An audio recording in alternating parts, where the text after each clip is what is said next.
Hi friend, Mrs Rita में आपका स्वागत है। आज मैं आपको बताऊंगी माघ मास का चौथा अध्याय। चलिए वीडियो को शुरू करते हैं। अगर आप मेरे चैनल में नए हो तो सब्सक्राइब करें, बेल वाला आइकन को ऑल में रखें ताकि इसी तरह के लेटेस्ट वीडियो रोजाना मिल सके। श्री वशिष्ठ जी कहने लगे कि हे राजन, अब मैं माघ मास के उस महात्म्य को कहता हूँ जो कार्तिवीय के पूछने पर दत्तात्रेय ने कहा था। जिस समय साक्षात विष्णु के रूप श्री दत्तात्रेय सत्य पर्वत पर रहते थे, तब महिष्मती के राजा सहस्त्रर्जुन ने उनसे पूछा था कि ये योगियों में श्रेष्ठ दत्तात्रेय जी, मैंने सब धर्म सुने हैं, आप कृपा करके मुझे माघ मास के महात्म्य कहिए। तब दत्तात्रेय जी बोले, जो नारद जी से ब्रह्मा जी ने कहा था वही माघ महात्म्य मैं तुमसे कहता हूँ। इस कर्म में भूमि भारत में जन्म लेकर जिसने माघ स्नान नहीं किया है उसका जन्म निष्फल गया। भगवान की प्रसन्नता, पापों का नाश और स्वर्ग की प्राप्ति के लिए माघ स्नान अवश्य करना चाहिए। यदि यह पुष्ट व शुद्ध शरीर माघ स्नान के बिना ही रह जाए तो इसकी रक्षा करने से क्या लाभ है। जल में बुलबुले के समान, मक्खी जैसे तुच्छ जंतु के समान यह शरीर माघ स्नान के बिना मरण के समान है।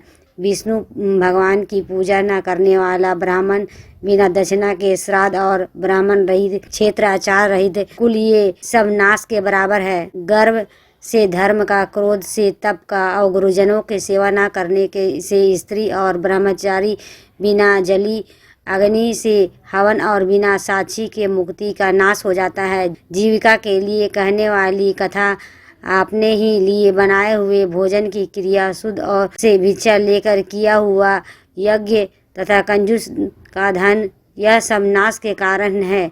बिना अभ्यास और आलस्य वाली विद्या, असत्यवाणी, विरोध करने वाला राजा, जीविका के लिए तीर्थ यात्रा और जीविका के लिए व्रत संदेह युक्त मंत्र का जाप, व्यग्रचित होकर जप करना, वेद न जानने वाला का दान देना, संसार में नास्तिक मत ग्रहण करना, श्रद्धा बिना धार्मिक क्रिया, यह सब व्यर्थ है। और जिस तरह दरिद्र का जीना व्यर्थ है, उसी तरह माघ स्नान बिना मनुष्य का जीना व्यर्थ है। ब्रह्मघाती, सोना चुराने वाला, मदिरा पीने वाला, गुरु पत्नीगामी और इन चारों की संगति करने वाला माघ स्नान के पवित्र होता है। जल कहता है कि सूर्योदय से पहले जो मुझसे स्नान करता है मैं उसके बड़े पापों को भी नष्ट करता हूँ। महापातक भी स्नान करने से भस्म हो जाते हैं। माघ मास में स्नान का जब समय आ जाता है तो सब पाप के नाश या भय से कांप जाते हैं। जैसे मेघों से मुक्त होकर चंद्रमा प्रकाश करता है, वैसे ही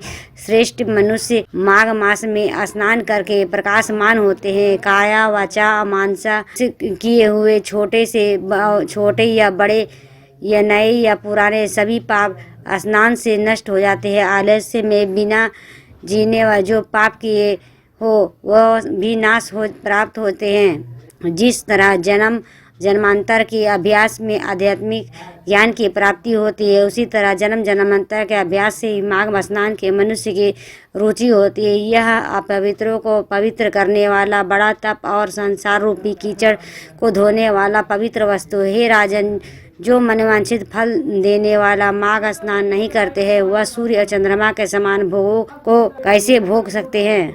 दोस्तों, ये वीडियो कैसी लगी लाइक करें, सब्सक्राइब करें, बेल वाला आइकन को ऑन में प्रेस करें। अगला 5वां अध्याय अगले एपिसोड में कहेंगे।